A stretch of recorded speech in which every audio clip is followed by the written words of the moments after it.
유튜브 노음성 한국사에서 수험생활에 대한 많은 이야기부터 한국사에 대한 재밌는 이야기까지 더 많은 것들을 확인하실 수 있습니다. 구독, 좋아요, 알람 설정 부탁드립니다.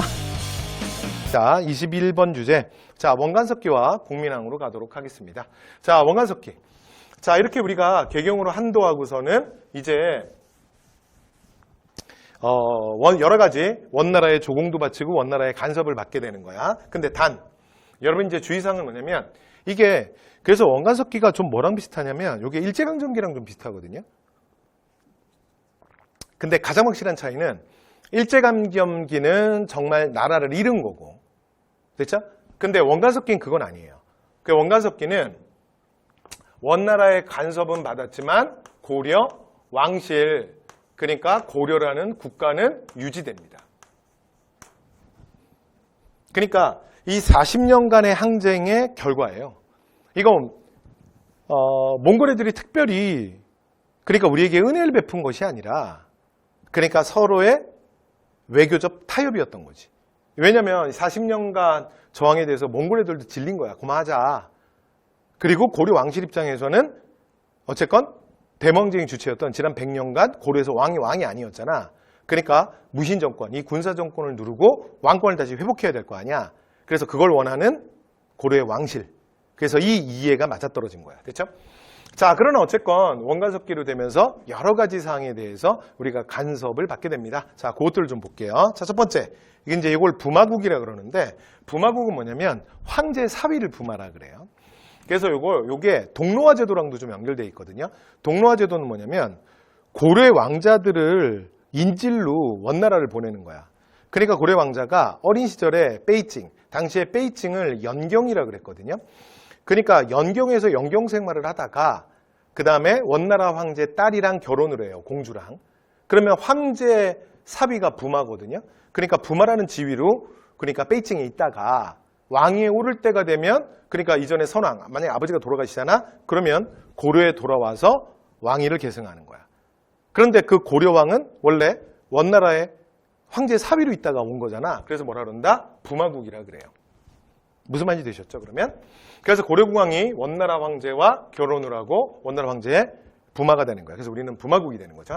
그러면서 왕실의 칭호도 다 격화됩니다. 그래서 이 시기에 보면 이름에 충자가 들어가고 그 다음에 왕으로 바뀌게 되죠. 그렇죠? 그래서 충렬, 충선, 충숙, 충해, 충목, 충정 됐죠? 그래서 충정왕, 충렬왕 뭐 이렇게 부르게 되죠. 그렇죠? 그 다음에 왕이 자기를 지칭할 때 짐이라고 하는데 폐하가 아니라 전하, 태자가 아니라 세자 이렇게 되는 거예요. 그 다음에 이제 관제도 격화돼요. 자, 중소문화성, 상서성. 그래서 원래 이게 중국의 삼성육부를 고려가 이성으로 받아들인 거잖아. 그래서 이걸 하나로 합쳐서 그냥 첨의 부가 돼요. 자, 그 다음에 중청 같은 경우에는 밀직사. 이 정도만 눈도장 찍어두시면 될 것 같습니다. 자, 그 다음에 이제 중요한 게 정동행성인데 이 정동행성은 원래는 이게 어떻게 만들어졌냐면 우리가 이제 개경환도하고 원나라랑 항복하고 그 끝낼 때가 그러니까 원세조 때예요. 이 원세조가 원나라 발음으로 해서는 쿠빌라이 칸이야. 쿠빌라이 칸 때. 됐죠? 그러니까 그 몽케칸의 바로 동생으로서 그러니까 최종적으로 이제 이 몽골 제국이 이렇게 5조각으로 나요. 그래서 왜냐면 워낙 광대하니까 혼자 통치가 어려우면서 이게 분할 통치로 가는 거야. 됐죠? 그래서 뭐 오코타이 칸국 뭐 들어보셨죠? 자카타이 칸국, 일칸국, 킵차크 칸국 그리고 원. 중국 대륙에 있는 게 원. 그러니까 이 원이 바로 쿠빌라이예요. 그렇죠? 그래서 원세조라고도 하는데 근데 쿠빌라이가 이제 고려 문제까지 개경환도하면서 상황이 딱 정리됐잖아. 그런데 당시에 일본이 가마쿠라 막부 때야. 그러니까 실제로는 뭐 고려 문제 딱 끝나면서 모든 게 끝난 거야. 근데 봤더니 여기 위 앞에 이 섬나라가 하나 더 떠 있잖아. 됐죠? 그래서 이제 쿠빌라이가 얘네들한테 뭐라 그러냐면 야, 얘들아. 이게 근데 바다 멀리 있잖아. 몽골 애들이 유일하게 바다 앞에 약한데. 그래서 이제 쿠빌라이가 뭐라 그러냐면 야, 니네까지 가려고 그랬는데 니네는 바다 건너편에 있으니까 특별히 봐줄게. 야, 조공이나 잘 받쳐라. 그랬더니 자, 여기 이제 가마쿠라 마푸가 호기롭게 이걸 한 거예요. 됐죠? 그랬더니 쿠빌라이가 뭐라고? 다시 말해봐. 이렇게 된 거야. 그랬더니 가마쿠란포가 좀 작게 질 이렇게 한 거죠. 그래서 쿠빌라이가 이렇게 된 거야. 야 고려야 가자 이렇게 된 거지. 아니 가면 지가 가면 되지 고려는 왜.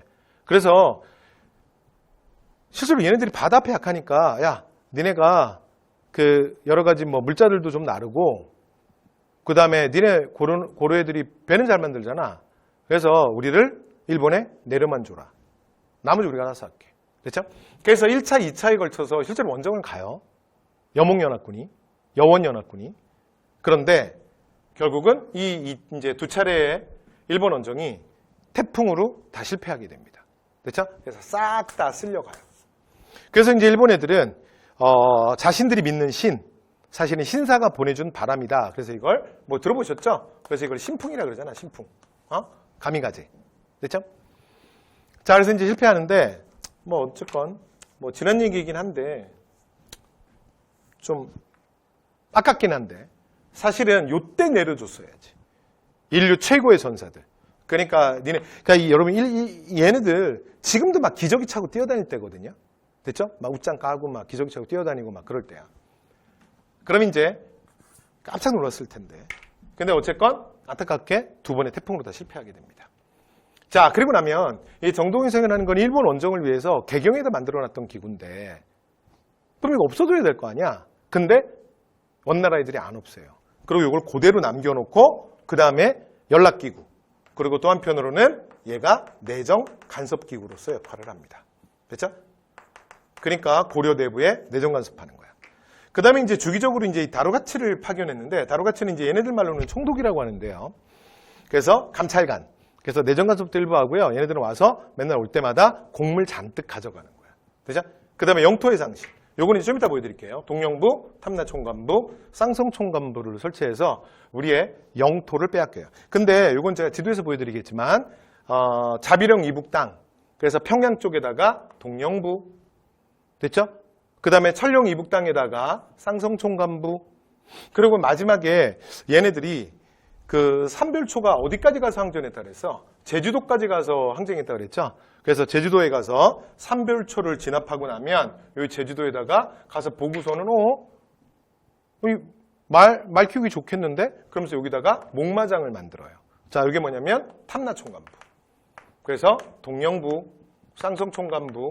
그래서 이렇게 그 일본 방향을 빼고 그러니까 고려 국경 끝자락에 세 조각을 잘라가는 거야. 여기까지 되죠? 자, 그런데 어차피 말 넘기면 제가 그냥 끝장 보면 자, 이렇게 두 개는 충렬왕이 아버지 원종 닮아서 원달한테 잘하거든요.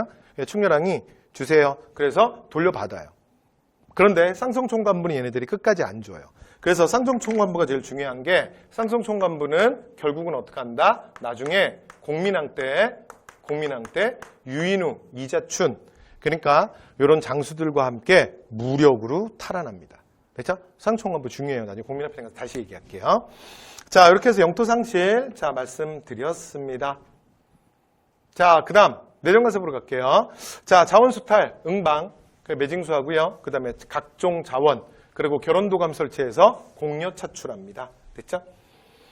그래서 뭐 결혼도감은 여러분 이게 뭐 좋은 만남 그런 거 아니야. 무시무시한 기구야. 자, 여기 걸리면 공여로 그러니까 이역만리 원나라로 끌려가는 거예요. 됐죠?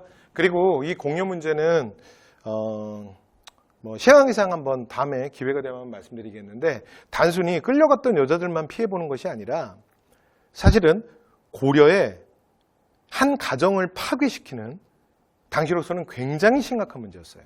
그래서 공여 징발이 되면 그 부모들이 그 딸을 잃고 어떻게 살아. 그래서 같이 목매서 집단 자살을 하기도 하고요.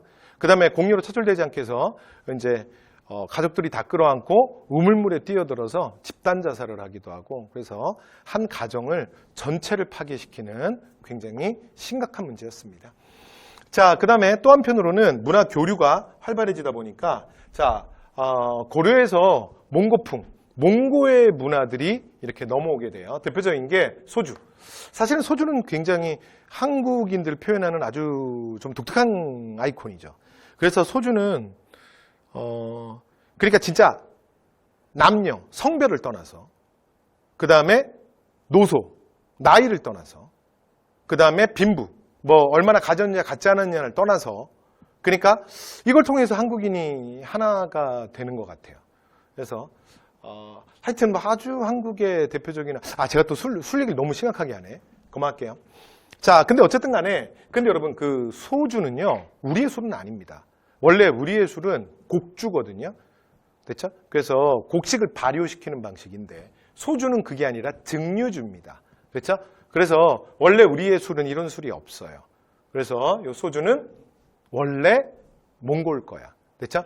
그래서 그 소주를 이제 고려인이 빚었던 가장 오래된 기록이 이 경북 안동에서 빚었던 공식 기록이 가장 오래됐어요. 그래서 그걸로 나중에 실제로 브랜드화돼서 만들어진 게 안동 소주예요. 뭐 한 번씩 들어보셨죠? 자, 그 다음에 변발, 몽고식 헤어스타일. 그리고 요거는 이제 그 여진족이랑은 좀 달라요. 여진족은 머리를 반으로 이렇게 나눠서 앞을 싹 날리잖아요. 그리고 뒤도 다 놔두는 건 아니에요. 또 주변부를 날려요. 그래서 이제 뒤에 좀 가운데 부분은 안깍지. 그래서 막 미친놈들 보면 막 허리 밑으로 막 내리잖아요. 그래서 막 묶어갖고 겨울에는 막 모가지에다 감고 다니고 막 그러잖아. 그렇죠?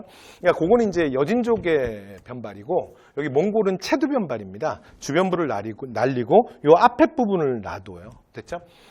어쨌건 그 다음에 호복. 그러니까 얘네들의 오랑캐 복장. 그 다음에 그 홀레 치를 때 신부가 얼굴에다 연지곤지 찍잖아요. 요것도 몽골풍이에요. 됐죠? 그 다음에 임금이 밥 먹는 걸 임금의 그 밥을 수라라 그러죠. 요것도 몽골 말입니다. 그리고 또 지금도 남아있는 거에 대표적인 게 무슨 아치라고 하잖아.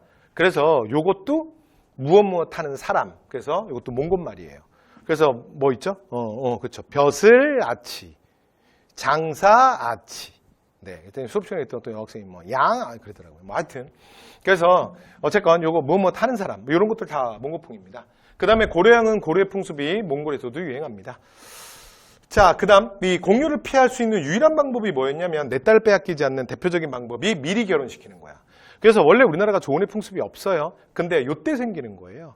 그러니까 우리 딸이 한 9살, 10살만 되잖아? 그럼 아직은 어리잖아요. 근데 빨리 그냥 결혼시켜버리는 거야. 그럼 뭐가 되는 거야? 유부녀가 되죠. 그러면 유부녀가 되면 원래 공여 차출 대상에서 제외됩니다. 됐죠? 그래서 나중에 또 고려정부를 압박해서 좋은 금지령을 내리기도 합니다. 자, 이렇게 해서 자 원나라 내정 간섭에 대한 말씀드렸고요. 자, 그 다음 검문세족. 여러분 검문세족은 그러니까 이게 딱 일제강점기로 말하면 이게 친일파들이잖아. 친원파. 그래서 친원파는 이렇게 되는 거예요. 가장 대표적인 게 기존의 문벌귀족. 그러니까 여러분 보면 기득권 세력들이 정말 잘 안 무너진다니까. 그러니까 우리 역사에서도 보면 이 민족과 이 국가를 지켰던 건 일반 국민들, 일반 민중들이었지 사실은 기득권 세력들이 아니야. 저들은 사실은 기득권을 지키기 위해서 언제든지 사실은 등을 돌렸어요. 그러니까 이때도 보면 친원파들의 가장 기본은 예전부터 많은 걸 갖고 있던 문벌귀족들이야. 그 다음에 무신집권기의 권력자가 됐던 일부 세력들. 그 다음에 역관 응방. 이건 뭐냐면 응방은 몽골이들이 매 좋아하거든요. 매 만들어서 훈련시켜서 납품하는 부서야. 그러니까 몽골 사람 많이 만나는 거야. 그 다음에 여러분 생각해보세요. 우리가 나중에 근현대사에 가면 얘기할 건데 여러분 일제강점기에 일본 애들이 대한제국을 없애고 이 땅에 들어오고 나면 제일 먼저 이 땅에서 필요했던 사람들이 누구겠어? 일단 기본이 누구겠어요? 그냥 편하게 생각하면 돼. 기본이 뭐겠어요? 그렇지. 당연히 일본어 잘하는 애들이야. 왜냐면 조선을 뭘 물어보고 뭘 시키고 뭐 하려면 말이 통해야 되잖아 일단. 그죠? 근데 일본말 잘하는 사람들이 있는 거야. 그러면 일단 출세길이 보장되는 거죠. 일본 애들이 필요하잖아. 여러분 나중에 해방 이후에 미소 냉전 시대에 그러니까 이 남북한이 분단되면서 결국은 한반도에서 미군정이 수립이 되잖아요. 그리고 한반도는 이게 미국 영향권으로 들어가잖아. 그럼 미국이들이 볼 때도 이 땅에서 제일 필요한 게 누구겠어요? 당연히 영어 잘하는 애들이었던 거야. 그러니까 여러분 이런 것들은 그냥 자연스러운 거예요. 됐죠? 그래서 이제 몽골말 잘하는 역관들. 그리고 또 하나가 몽고와 결탁해서 성장한 새로운 신흥 세력들. 예를 들어 딸이 몽골에 뭐 왕실이라든가 또는 힘께나 쓰는 사람 쪽에 뭐 예를 들어 뭐 눈에 띄어서 뭐 결혼을 했다라든가 뭐 이런 사람들. 자, 그다음 그리고 이제 이들은 도평사사에서 주로 정치합니다. 그래서 고위관직을 장악하게 돼요. 되죠? 그러니까 대규모의 토지 점탈하고 그래서 이런 것들을 농장이라고 그러거든요. 자, 그리고 양민을 불법적으로 막 노비화해서 자기 마음대로 막 노비처럼 부려먹기도 합니다. 자, 그래서 이렇게 원간섭기의 문제들이었고요. 자, 이제 마지막 얘기. 자, 반원자주정책. 자, 첫 번째 충렬. 자, 충렬은 일단 제가 좀 전에 얘기긴 했죠. 그러니까 동령부, 탐나총관부, 상성총관부를 뺏겼는데, 자, 동령부, 요거 이제 동령부는 얘네들이 평양에 설치했거든요. 됐죠? 그러니까 오늘날의 평안도 쪽이야. 평안도 쪽. 됐죠? 자비령 이북당. 그 다음에 탐나총관부는 제주. 되죠? 요거는 이제 반환받았다 그랬죠? 자, 그 다음에 도병마사를 도평사사. 이건 우리 제도사에서도 했어요. 그래서 일명 뭐라고 불러? 도당. 이러면서 이게 최고 권력 기구가 되잖아. 됐죠? 최고 핵심 기구가 되는데 요거 전부 언제야? 충렬. 그리고 여러분 기억 잘 안 나면 그냥 충렬은 뭐라고 생각하시면 되냐면 원간섭기 생기는 변화 전부 누구다? 그냥 충렬. 이렇게 생각하시면 돼요. 되죠? 자, 하나 더. 자, 그리고 충렬왕 때 문화적으로는 이때 성리학이 처음으로 전례가 됩니다. 공식 전례. 이건 나중에 문화에 나오거든요. 이거 그냥 같이 여기다 적어드릴게요. 자, 그래서 안양이 가지고 들어오죠. 되죠? 문성공 안양이. 자, 그 다음에 또 하나 고조선 계승의식의 역사서가 다 요때 쓰여요. 그래서 이것도 중요하거든요. 적어만 드릴게요. 삼국유사, 그 다음에 제왕기, 전부 우리의 자 역사를 고조선으로부터 시작하는 당군신화로부터 시작하는. 됐죠? 자, 요 두 역사서가 전부 언제다? 충렬. 그래서 고조선 계승의식은 그냥 나오는 게 아니라 이 대모황쟁의 위기 속에서 우리의 민족의 근원, 그러니까 당군을 찾아 들어가는 거예요. 됐죠? 그 결과물들이 나온 거고. 자, 그 다음 충선입니다. 자, 충선은요. 그러니까 충렬 전에 가장 대표적인 개혁의 아이콘이야. 근데 아직은 원나라가 세고 그래서 그냥 미안의 개혁으로 끝납니다. 자, 첫 번째 사림원 설치예요. 그래서 정방을 약화시키고 사림원 중심으로 그러니까 개혁을 추진해. 그 다음에 두 번째 소금의 전매. 원래 우리나라는 전매제가 없죠. 근데 여러분 전매제가 뭐죠? 국가가 특정한 물품을 제조 판매를 다 하는 거야. 그걸로 재정 확보를 하는 걸 전매제라 그래요. 근데 중국은 이 전매제가 굉장히 오래됐어요. 그러니까 고조선을 멸망시킨 한무제 때부터예요. 한무제 때부터 전매제라거든요. 특히 염철 전매제. 그런데 그게 이제 우리나라에 영향을 끼친 거야. 그래서 충소랑이 재정 확보 차원에서 소금을 전매해요. 특히 이게 권문세가들이 독점해서 이걸 이익을 많이 받거든요. 그래서 국가가 소금을 제조 판매하게.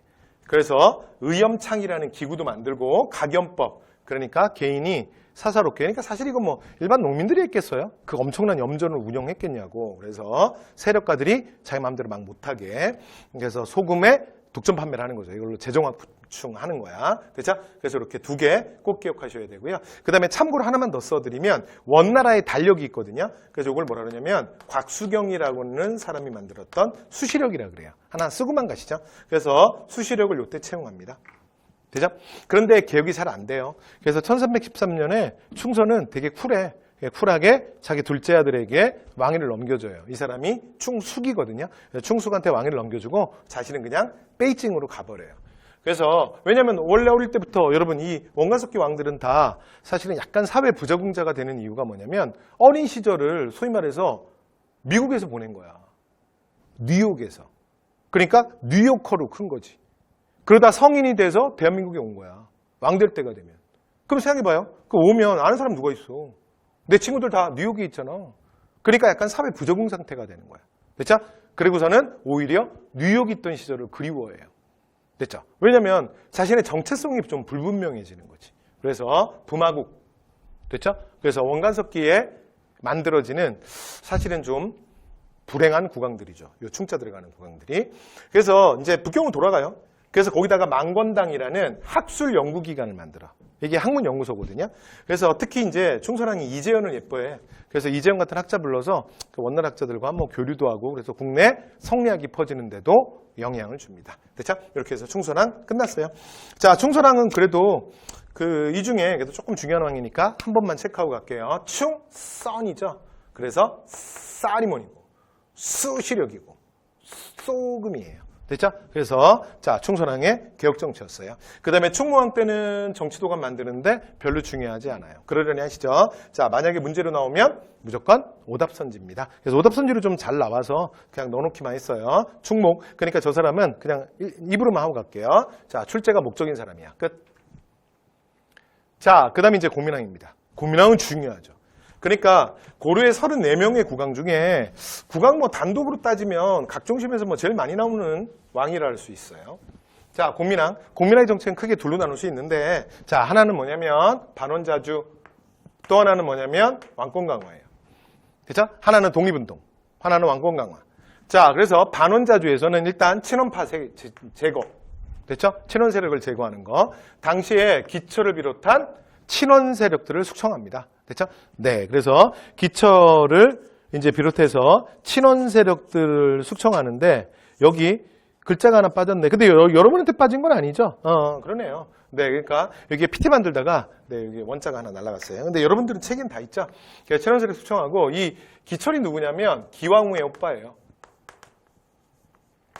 공료로 원나라에 끌려가서 나중에 후궁이 됐다가 황후가 됐다가 그것도 나머지 다 물리치고 제2왕후까지 됐는데 제1왕후가 또 아들을 못 낳았어. 근데 아들까지 낳아. 그래서 나중에 제1왕후로 올라가는 그러니까 뭐 아주 대단한 여자지. 근데 이제 그 오빠입니다. 그래서 기철 그리고 그 아들 기유걸. 그래서 엄청나게 나쁜 짓 많이 해요. 저는 그 기왕후라는 드라마가 몇 년 전에 TV에서 한번 했었잖아요. 깜짝 놀랐어요. 설마 기왕후가 주인공이겠어? 근데 보니까 주인공이더라고요. 어쨌건 진짜 나쁜 짓 많이 했는데 근데 이제 고민왕이 전격적으로 제거합니다. 됐죠? 그리고 고민왕이 실제로 이런 정책을 펼 수 있었던 배경이 뭐냐면 고민왕은 여러분 실제로 일정한 나이가 돼서 왕이 오른 사람이에요. 그러니까 자기의 조카들이었던 충목왕, 아까 충목왕 보셨죠? 충목왕이 8살에 왕이 올라서 12살에 죽어요. 그래서 여러분 중요하지 않다고 얘기한 거야. 그리고 이제 그 동갑내기 배다른 형제였던 충정이 왕이 오르는데 좀 정신이 없었던 것 같아요. 그래서 금방 근데 거기도 똑같이 동갑 12살이니까 그러니까 거기가 이제 폐위당하는데 그럼 이제 그 아들이 있을 수는 없잖아요.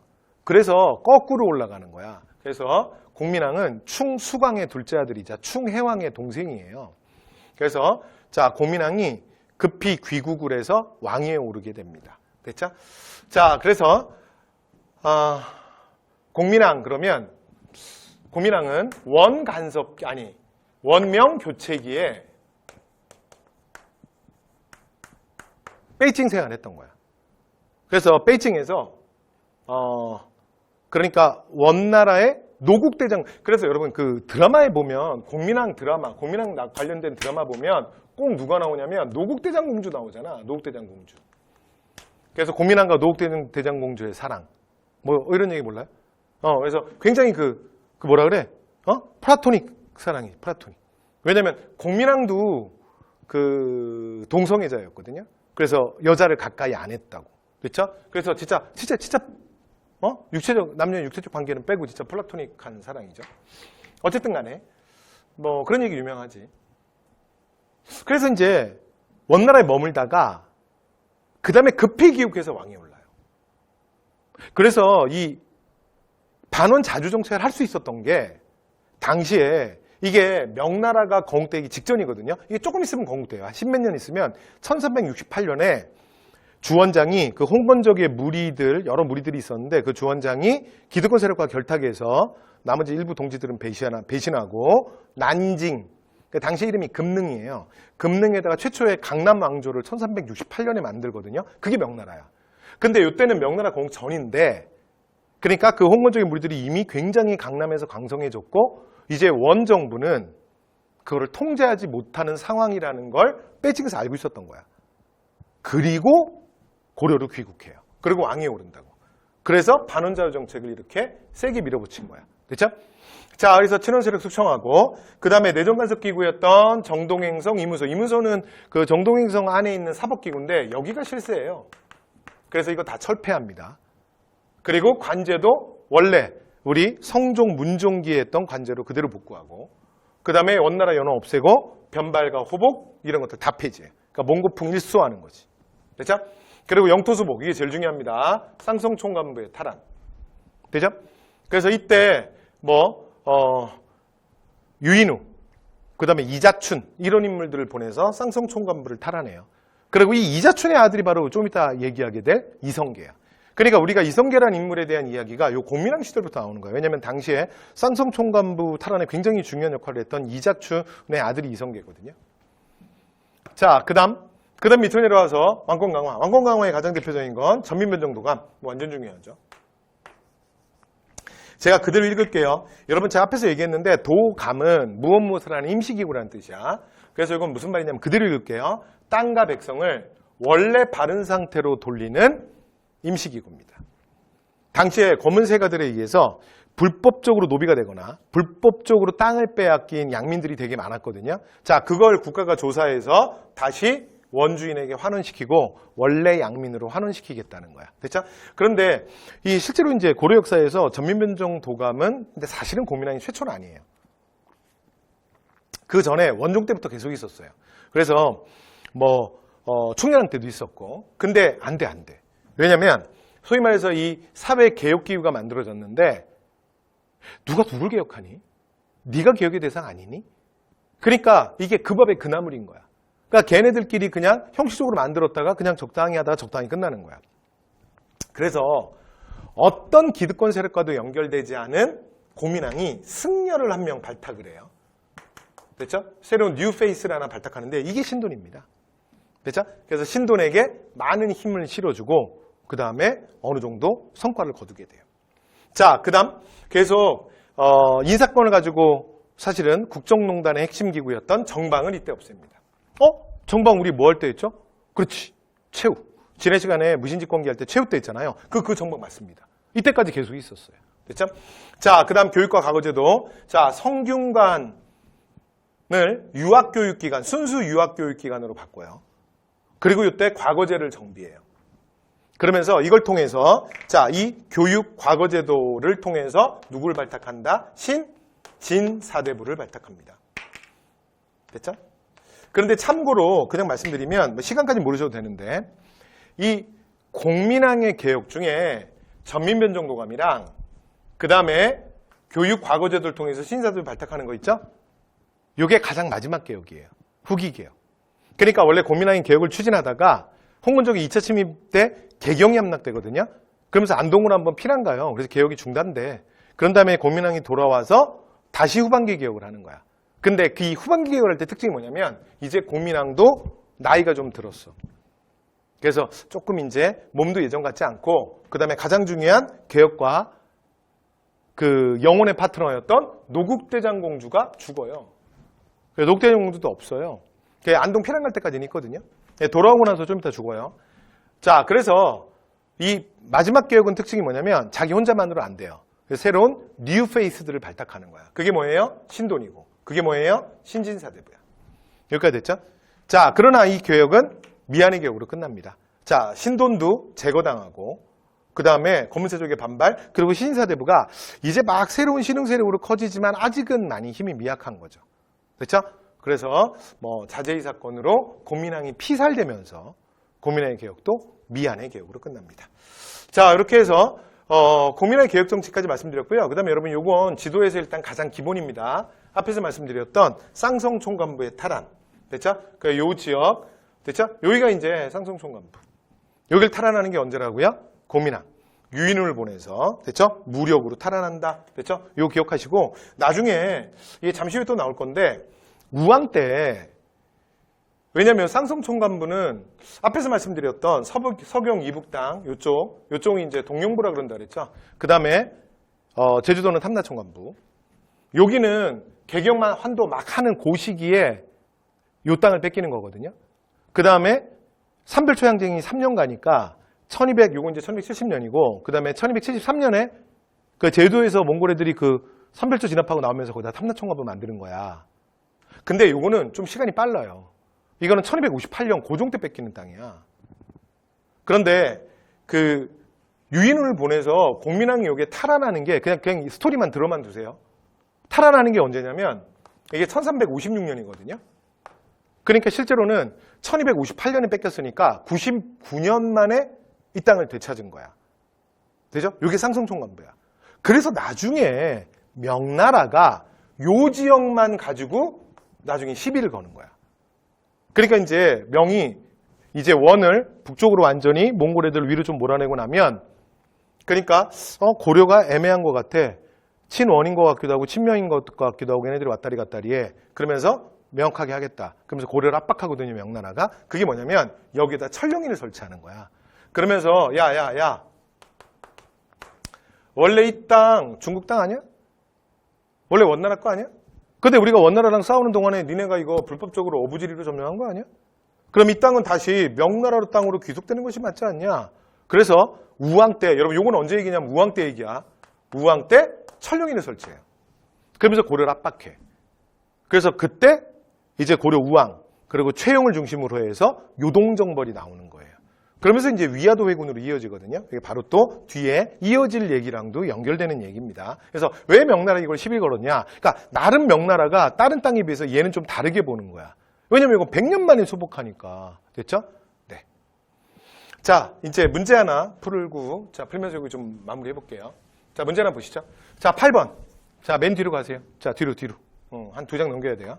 자, 8번 보시면 이왕의 제의견이 있었던, 자, 고려 때 이왕은 그의 부인인 노국대장공주와, 여러분 여기서는 키워드가 노국대장공주예요. 아니, 이거 여러분 실제로 초성 안 보고 누군지 알 수는 없잖아요. 그쵸? 그래서 누구예요? 공민왕. 자, 문제 갑니다. 자, 유인후, 이자춘 등이 자, 쌍성 총관부를 탈환했다. 됐죠? 자, 그러면 요거 언제라고요? 이게 공민왕이잖아요. 정답이네.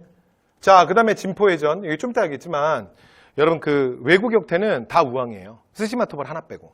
자, 그 다음에 자별초, 우별초, 삼별초는 언제라고요? 최후. 서유의 외교단파 강동육주는 언제라고요? 성종. 고란의 1차 침입. 자, 그 다음에 명령이 설치, 요즘 다 나왔다. 설치에 반발해서 요동정벌이 추진되었다. 요거 언제라고요? 우왕. 됐죠? 근데 최영은 가자. 이성계는 사불가론. 안 되는 4가지 이유. 근데 최영이 그냥 가. 그러고선 보내잖아. 총사령관에. 대신에 이제 이성계를 믿을 수는 없으니까 조민수를 붙여서. 그런데 이성계가 조민수까지 회유해서 위화도에서 턴하는 거잖아요. 여러분 군대 항명이 어디 있어? 위화도에서 군대 돌리는 순간 모든 건 결정된 거야. 그렇죠? 그래서 이제 돌아와서 최영 등의 반대파를 진압하고 우왕은 폐위시키고 그의 아들 어린 창을 왕위에 앉히게 돼요. 그게 창왕이에요. 자, 이렇게 진행되는 거야. 자, 계속 갑니다. 자, 이제 마무리하시죠. 자, 본문으로 다시 돌아오겠습니다. 자, 고려 후기 대외 관계. 자, 그 다음 마지막 얘기예요. 신인사대부. 신인사대부들은 일단 키워드. 자, 원래 이 사람들은 지방 향리 출신입니다. 그렇죠? 과거를 통해서 중앙정계에 진출했고, 자, 공민왕 시기에 크게 성장해요. 자, 특징은 이제 사상적 배경으로 성리학을 가지고 있고, 그 다음에 검문 세력과 대립했던 세력이야. 자, 그 다음에 신흥무인 세력. 자, 최영, 이성계, 뭐 이런 사람들이 활약을 하는데, 여러분, 그 군인들은 여러분 우리가 전쟁을 겪지 않은 세대잖아요. 그죠? 네. 여러분 우리란 말이 거슬리세요? 여러분 저도 넣어야지. 예? 나 빼면 안 되지. 왜냐면 제가 전쟁을 알겠어요? 제가 6.25 때 있었겠어? 말이 돼요? 그러니까 전쟁을 겪지 않은 세대는 몰라요. 여러분 전쟁 영웅은 사람이 아니에요. 전쟁 영웅은 신이에요. 신. 여러분 임진왜란 때 이순신은 이 땅에 진짜 살아있는 신이었다니까. 아니 순신이어서가 아니라 진짜로 백성들이 다 이순신만 따라다니는 거예요. 왜 그런지 아세요? 우리의 왕 선조는 우리를 버렸지만 이순신 옆에 있으면 그가 우리 가족의 생명을 지켜줄 거라는 백성들은 확신이 있었다고. 다 알아. 됐죠? 그래서 이순신이 이렇게 다니면 백성들이 따라다니는 거야. 20세기 와도 똑같아요. 여러분 1920년 10월 청산리 전투에서 일본군 3,000명을 죽였던 백야 김자지는 당시에 조선 민중들 사이에선 최소한 살아있는 신이었어요. 1950년 9월 15일 인천 상륙작전을 한국전쟁에서 인천 상륙작전을 이제 성공시켰던 당시의 유엔군 총사령관 더글러스 메가더는 최소한 이 땅에선 신이었어요. 그래서 여러분 인천에 가면 그 메가더 동상이 있잖아요. 그 여러분 메가더 살아있을 때 만든 거예요. 누가 살아있을 때 살아있는 사람의 동상을 만들어. 신이라니까 신. 됐죠? 그래서 특히 이성계는 또 굉장히 드라마틱하게 국민의 영웅으로 등장하거든요. 그래서 이들에 대한 신망은 대단했죠. 그래서 그 뭐 정도전, 조준 이런 킹메이커들이 계속 옆에 붙는 거야. 제가 다음 시간에 우리가 이제 조선의 이제 경제사회 문화 끝나고 조선 강의가 말씀드리겠지만 여러분 태조 이성계는 정치적 소양이 많이 부족해요. 그래서 정치적 야익도 아주 큰 사람도 아니야. 진짜 쿨한 장수예요. 근데 그 신망이 워낙 두터웠고 워낙 국민의 영웅이었기 때문에 주변에 킹메이커들이 계속 붙는 거야. 그래서 이 신흥무이 때 성장하면서 이렇게 둘이 결탁해서 뭐가 되는 거야? 반고려 세력. 고려를 무너뜨리고 조선이라는 새로운 시대의 주인공이 되는 거예요. 자, 이제 마지막 대외관계. 요거 앞에서 말씀드렸죠. 홍건전의 침입은 시험에 잘 안 나와요. 가볍게만. 1차는 서영초 들어왔다 물리친 거고요. 2차만 체크합시다. 자, 이때 개경이 함락돼. 앞에서 얘기했던 거 기억나세요? 고려시대 이민족의 침입은 공교롭게 항상 개경을 언제 내준다? 2차. 이래서 공민왕이 안동까지 피난 갑니다. 당시 이름이 복주였거든요. 복주까지 피난 가고 나중에 격퇴하면서 다시 돌아오게 돼요. 공민왕 때도 얘기했고. 자, 마지막. 자, 왜구. 여러분, 왜구와의 격퇴. 얘네들은 이게 가장 심했던 게 공민왕 우왕 때인데 일단은 뭐라고 기억하시면 되냐면 이 우왕 때 진짜 심해요. 그러니까 우왕이 공민왕의 아들인데 근데 공민왕의 아들이다 아니다 그래서 뭐 어릴 때부터 문제가 많죠. 원래 이름은 그 모니노인데 근데 이게 그 신돈의 애첩 그러니까 신돈이 데리고 다니던 여종 노비 그러니까 반야의 몸에서 태어나거든. 근데 공민왕이 더더군다나 동성애자잖아. 앞에서 말씀드린 것처럼 여자랑 잠자리를 안 하잖아요. 근데 어떻게 애를 만들어? 그래서 끊임없이 논란에 휩싸이는 인물이기도 해요. 그래서 정말 우환이 많다. 그래서 우왕이야. 이때 얘네들이 진짜 많이 쳐들어요. 미친놈들이 진짜 밥만 먹으면 와요. 나중에 어떻게 하는지 아세요? 밥도 여기 와서 먹어요. 미친놈들이. 됐죠? 그래서 이게 외구의 침략. 근데 여기서 포인트는 이 외구의 침략을 격퇴했던 거 체크할게요. 첫 번째, 황산대첩. 이게 이성계가 일약 스타가 된 거예요. 그죠? 그 다음에 진포대첩. 여러분 진포대첩이 더 중요하지. 왜 그러냐면 여기에서 최무선이 화포를 근데 실제로는 뭐 화포보다는 화통이 더 많이 사용되는데 그 화약을 통에다 만들어가지고 이렇게 불 붙여가지고 던지는 거. 그래서 이게 이제 진포에서 왜구를 격퇴합니다. 사실은 이게 더 중요해요. 그죠? 왜냐면 화약을 최초로. 왜냐면 화약은 중국의 4대 발명품 중에 하나야. 됐죠? 종이, 화약, 나침반, 활판인쇄술. 특히 화약은 그 중에 1급 국가기밀이에요. 오늘날로 말하면. 그러니까 대량살상 무기지. 그러니까 우리 중화는 화약을 만들어도 되지만 니네 오랑캐가 갖고 있으면 대량살상. 그러니까 여러분 오늘날 강대국의 논리랑 똑같아. 그런데 최무선이 이 화약 제조법에 계속 접근하는 거야. 그래서 화약과 관련된 원나라 관리들을 계속 따로 만나고 개인 관계를 맺고 그리고 이렇게 식사 대접도 하고 술 대접도 하고 이러면서 한마디씩 자꾸 듣는 거예요. 그러면서 이제 화약 제조법을 결국 알아내거든. 그래서 최무선은 당시 중국 원나라의 가장 대표적인 블랙리스트에도 올랐던 사람이야. 그래서 뭐 몇 번이나 죽을 뻔해요. 근데 이 의지의 고려인 최무선이 결국은 화약 제조법을 알아냅니다. 됐죠? 그러면서 실전에서 사용된 거야. 기억하셔야 돼요. 자, 그다음 정진은 관음포에서. 그다음에 여러분 대마도 정벌은 하나 기억해둘 만한 게 대마도 정벌은 지금 얘기했던 게 전부 우왕이거든요. 이게 전부 우왕입니다. 됐죠? 지금 말씀드렸던 요 세 개 있죠? 전부 우왕이에요. 되지? 자, 그런데 대마도 정벌만 박일본 했던 대마도 정벌만 창왕입니다. 근데 요거는 하나 기억하셔야 되는 게 이 대마도 정벌 우리나라 역사에 2번이야. 고려 때 있는데 조선 때도 있거든요. 그래서 만약에 지휘관이 박위잖아요. 그러면 고려말 창왕이야. 근데 만약에 지휘관이 이종무잖아요. 이종무. 그러면 조선 세종이에요. 세종 원년. 그렇죠? 자, 그래서 누가 장수냐, 지휘 장수냐에 따라서 고려말 창왕인지 조선 세종인지 나눠지는 거야. 자, 그다음 마지막 얘기 갈게요. 자, 이렇게 해서 이제 정리하시면 되고요. 아, 마지막. 이성계 얘기 안 했구나. 여러분, 이성계 황산대첩은 요거 하나만 혹시 사료 때문에 얘기할게요. 자, 여기 황산에서 왜 이성계 일약 스타가 되냐면 당시에 왜구의 장수들 중에 가장 유명했던 놈이 아지발도야. 아지발도 또는 아지바투 또는 아기발도 뭐 이렇게 부르기도 해요. 이게 이제 어떻게 음차냐에 따라서. 그 이제 외장인데 왜구의 적장이야. 근데 얘가 이게 아주 어린 놈이야. 이제 갓 20살 된 애야. 근데 끌고 다니는 왜구의 무리들이 왜냐면 당시에 왜구는 이제 완전히 한 나라는 아닌데 워낙 이 병력들이 많아요, 얘들이. 근데 좀 흩어져 있어요. 지네들 똘마니들을 따로따로 다 데리고 다니는 거야. 됐죠? 오늘날로 말하면 뭐야, 야구자 그냥 거의. 그래서 이제 와서 털어먹고 뭐 약탈하고 괴롭히고 막 하는 거거든요. 그런데 그 중에 가장 큰 그룹을 이끌었던 장수 중에 하나가, 외장 중에 하나가 아지발도예요. 근데 이게 아주 약간의 젊은 놈인데, 근데 기록에 의하면 키도 크고 얼굴도 되게 잘생겼다 그래. 그런데 얘가 너무 잔인한 거야. 그러니까 외장들끼리도 아지발도는 안 부딪혀. 그리고 얘가 꼭 보복하고. 그 다음에 얘가 뭘 좋아했냐면, 기록에 의하면 그렇게 사람을 잡잖아요?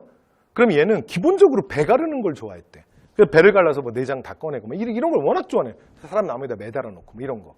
그러니까 아지발도의 공격을 받으면 그냥 쑥대밭이 되는 거예요. 거의 뭐 지옥을 방불케 되는 거예요. 그러니까 아지발도라는 이름만 둬도 사람들이 오금이 저리게. 그런데 이성계가 그 운봉의 황산에서, 이건 여러분 사례 때문에 설명하는 거예요. 그러니까 그냥 듣고 끝. 운봉의 황산에서 아지발도를, 그러니까 자기 그 늘 이성계 따라다니는 그 이성계 관련된 태조 관련된 드라마에 보면 맨날 그 따라다니는 그 여진족 동생 하나 있잖아. 그래서 뭐 행님 그래서 막 따라다니는 사람 하나 있어요. 이지란이라고. 그래서 그 우리식 이름으로 이지란이라 그러는데, 그래서 둘이 활로 아지발도를 한 방에 보내는 거예요. 그래서 그 우리가 진짜 활 쏘는 민족이잖아. 거기다 뭐 이성계는 워낙 명궁이었거든요. 그래서 여러분 이 활이 시각적 효과가 죽이지. 근데 아지발도가 이렇게 투구로 쓰고 있잖아. 투구. 투구를 이렇게 막 쓰고 있잖아요.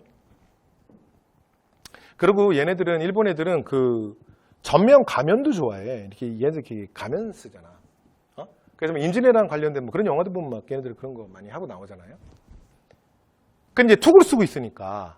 그래서 이성계가 어떻게 하냐면, 여러분 그 서양 얘기해 보면 그 윌리엄 테일이라고 나오죠. 그 뭐 사과 맞히는 거 있지. 여러분 우리는 그냥 쏘면 다 사과는 맞는 거예요. 우리 활 쏘는 민족인데. 그죠? 그런데 그래서 이성계가 뭘 맞추냐면 요 투구의 요 끝을 맞추는 거야. 그래서 내가 툭을 벗기겠다는 거야. 그게 말이 돼요? 맞추는 것도 그 먼 거리에서 말이 안 되지만, 맞는다 한들 맞으면 팅 옆으로 튕겨나갈 거 아니야. 그러니까 진짜 완벽하게 정확해야 돼. 그래서 내가 툭을 벗길 테니까 너는 이 말 향해 쏴라. 그래서 자기 그 여진족 동생 하나 이지란한테, 그래서 둘이 동시에 활을 쏘는 거예요. 그래서 이제 이성계가 툭을 순간적으로 벗기고 이지란이 그대로 이마를 관통시켜서 아지발도를 잡아요.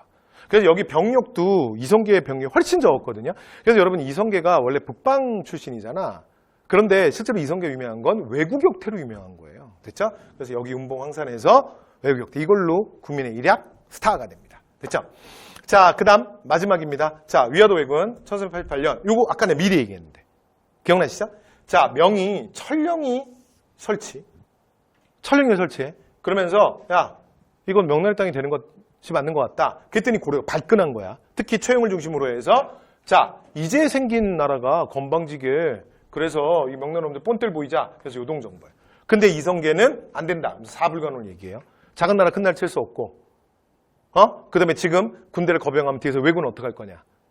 그리고 지금은 농번기라 군대를 동원하면 농사의 피해가 크고, 그리고 마지막 네 번째, 지금은 비 내리를 장마철인데 군대를 모아놓으면 전염병이 창궐할 수 있고, 그리고 우리는 활이 주묵인데, 근데 장마철에 우리가 불리하다야. 활 쏘는 우리가. 됐죠? 왜냐면 그 활이 비를 맞으면 나무도 틀어지고, 그 다음에 이게 그 화살촉을 붙여놓은 것도 약해지고, 그래서 문제가 생긴다는 거야. 되죠? 사불가름. 그런데 최영이 가! 그렇게 되는 거지. 자, 근데 이성계가 가다가 위화도에서 터내요. 위화도에서 터나는 순간 모든 걸 결정한 거지. 그래서 최영을 비롯한, 자, 반대파들을 제거하고, 그리고 우왕을 폐위하고 창왕을 옹립하게 됩니다. 됐죠? 네. 그리고 나서, 자, 마지막은 창왕 마지막 왕이 누구냐면, 창왕 다음에 바로 이제 하기는 좀 그래서 이들이 패가 입지는 논리로, 야, 우왕은 고민왕의 아들이 아니야. 신논제식 아니야? 근데 창왕 우왕의 아들이거든. 그러니까 이건 다 가짜다. 그래서 진짜 왕을 세워야 된다. 그래서 이제 신종의, 그러니까 그 무신직건기, 신종의 7대송이었던 공양왕을 호섭이 왕으로 앉혀요. 그리고 이 사람은 하는 역할이 뭐냐면, 왜 앉히냐면 브릿지만 해주는 거야. 브릿지. 그러니까 바로 우왕한테 하긴 좀 그러니까, 그래서 창왕에서 공양왕으로 갔다가 공양왕이, 그러니까 도평의사사에서 공식적으로 이성계한테 양위를 합니다. 왕위를. 됐죠? 이게 1392년 조선의 건국이 되는 거야.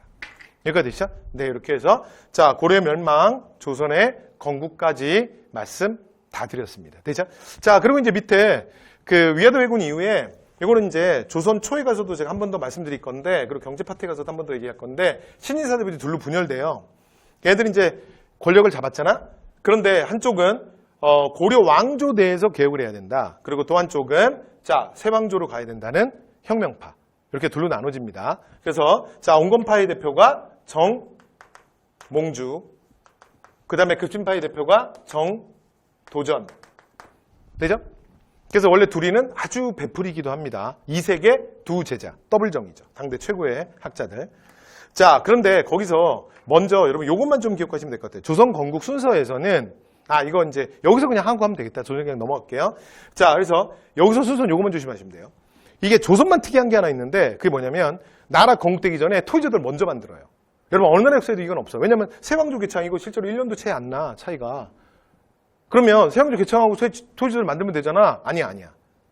조선만 뒤집어져 있어. 왜 그러냐면 당시에 가장 큰 문제 두 개가 하나가 이제는 망가져버린 전시과, 완전히 문란해진 전시과. 이 토지제도, 경제적 모순은 어떻게 할 거냐. 두 번째, 이제는 완전히 망가진 고려라는 왕조. 이거 어떻게 할 거냐. 요게 두 가지 문제였어요. 그런데 정도전을 비롯한 급진파가 소수였거든요. 여기가 다수파야. 그러니까 정도전, 조준 등의 소수파들이 이거를 자기 원하는 대로 다 밀어붙이기는 부담스러운 거야. 그래서 이들이 정치적 타협을 한 거예요. 어떻게 했느냐. 그래서 그러면 경제적인 당신들의 기득권은 유지해 주겠다. 지켜주겠다. 됐죠? 자, 그래서 토지도를 바꿔요. 그래서 이 과전법은 실제로는 전시과를 살짝 변형한 거야. 거의 비슷해. 크게 바꾼 게 아니에요. 원래 정도전은 땅을 다 뺏어서 국유화시키려고 했거든. 그 다음에 개구수되는 원칙에 대해서 농민들한테 나눠주겠다는 아주 과격한 계획을 생각했는데 그렇게 못해요. 되죠? 그래서 기본적으로 너무 불법이 많고 막 그러니까 그런 것만 시정하는 거예요. 그래서 일부 보완하는 거예요. 이게 과전법이고요. 그 다음에 그럼 이제 경제적 기득권 인정했지? 그래서 여러분 과전법에 보면 전현직 관리야. 이제 나라가 만들어지는데 전직 관리는 뭐니 도대체. 이제 세왕조 시작되는데. 그러니까 이전에 고려 때 사실은 이성계 그룹을 인정한 사람들. 그리고 여기 건국에만 합류하면 경제적 기득권 지켜줄게. 그러니까 니네 재산 지켜줄 테니까 자 이제 고려라는 배에서 내린다. 우리가 세 배를 준비했으니 배를 갈아타라. 근데 만약에 그것까지 거부하면 더 이상 타협 없다. 그래서 과전법이 먼저야. 됐죠? 요거 하나만 기억해 주세요. 자, 그리고 그 다음에 조선 건국으로 가는 거예요. 근데 과전법 실시 이후에 예를 들어 정몽주 같은 사람은 나 끝까지 못 내리겠다. 됐죠? 그럼 이성계가 결단해야 되는데 결단을 못 하는 거야. 그래서 이제 그의 아들 또 누가 나서 다섯 번째 이방원이 나서는 거야. 됐죠? 파더. 나 한번 믿어봐요. 그러고선 가서 아버지 친구 바로 죽여버리는 거야. 선주교에서. 되죠? 자, 그리고 어디로 가는 거야? 조선 건국. 되죠? 자, 그래서 이제 공양을 폐위하고 이제 도평의사사에서 공양왕에게 이성계가 양위받는 형식으로 해서 이건 좀 전에 말씀드렸죠? 자, 조선 건국으로 넘어가도록 합니다. 자, 이렇게 해서 말씀 다 드렸어요. 말씀 다 드렸고요. 그 다음에 이제 기출문제는 앞에서 제가 이미 좀 풀어봤죠? 네, 그래서 풀어봤고. 자, 그래서 이번 강의는 이렇게 자, 고려의 멸망, 조선의 건국까지 진행하도록 하겠습니다. 자, 다음 시간에 이제 고려 경제사회 문화에서 고려사 정리하도록 하겠습니다. 자, 이번 강의 여기까지 하겠습니다. 여러분 수고 많이 하셨습니다.